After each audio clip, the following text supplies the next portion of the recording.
Chloé Pigeon, bonjour. Vous êt la directrice marketing et communication de Kedge Business School. L'école accueille ses admissibles 2018 en ce moment. Comment sont-ils accueillis sur chacun de vos campus ?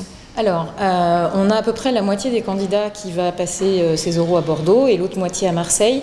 Le premier objectif, c'est de faire en sorte qu'ils aient tous une expérience qui leur raconte la même chose sur ce qu'est Kedge et sur ce qu'est le programme Grande École de Kedge pour qu'ils puissent faire leur choix avec des éléments le plus communs possible, sachant que parallèlement à ça, évidemment, sur toutes les activités qu'on va leur proposer pendant leur présence sur le campus, ils ne vont pas faire exactement les mêmes choses à Bordeaux ou à Marseille. À Bordeaux, on va les emmener au Cap Ferré, on va leur parler du vin. À Marseille, on va les emmener dans les calanques. Et voilà.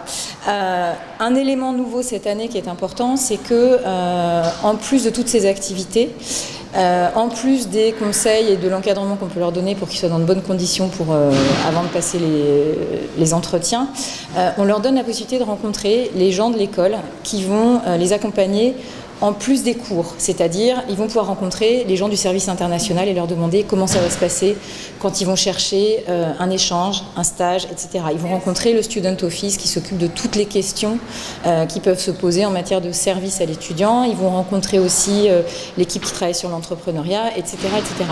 Et ça, c'est quelque chose qu'on ne faisait pas jusqu'à présent et qui nous semble important pour les aider à faire leur choix. Qui sont les membres du jury face auxquels les candidats vont se retrouver ? Alors là, on reste sur la même logique que depuis toujours. Ce qu'on trouve, on fait un jury à 2 personnes. Quelqu'un de l'école, donc soit un professeur, soit un collaborateur de l'école qui est amené à être en contact avec les étudiants. Et la deuxième personne, c'est quelqu'un qui travaille dans l'entreprise, qui fait partie de nos partenaires, ou qui a un intérêt pour participer à la sélection.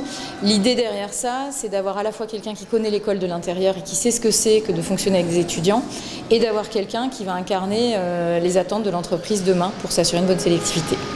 Vos conseils pour réussir ces oraux à Kedge Business School ? Alors, on dit, depuis un certain temps, on leur dit « le choix vous appartient ». Je pense qu'il ne faut pas oublier que dans un entretien, en fait, on se choisit mutuellement et nous, ce qu'on essaie d'expliquer aux candidats, c'est que surtout, il faut qu'ils se libèrent de ce qui peut les angoisser parce que nous, ce qui est important pour nous, c'est d'arriver à identifier les bonnes personnes. En fait, quand je dis les bonnes personnes, on valorise le choix du cœur. C'est-à-dire qu'on considère que dans une école qui est du rang qui est le nôtre, c'est-à-dire entre la 5e et la 10e, enfin, la 6e et la 10e place en fonction des classements. Finalement, ce qui va faire la différence, c'est pas le classement puisqu'il n'est pas aussi immuable que pour le top 5, c'est l'expérience que va vivre l'étudiant et en quoi l'expérience que l'école lui propose à la fois académique et sur tout ce qui va se passer en parallèle des cours va correspondre à qui il est et va l'aider à construire son projet professionnel. Donc nous, tout ce qu'on leur conseille, c'est d'être vrai pour pouvoir faire cette connexion et trouver leur choix du cœur. Chloé Pigeon, merci beaucoup. Merci.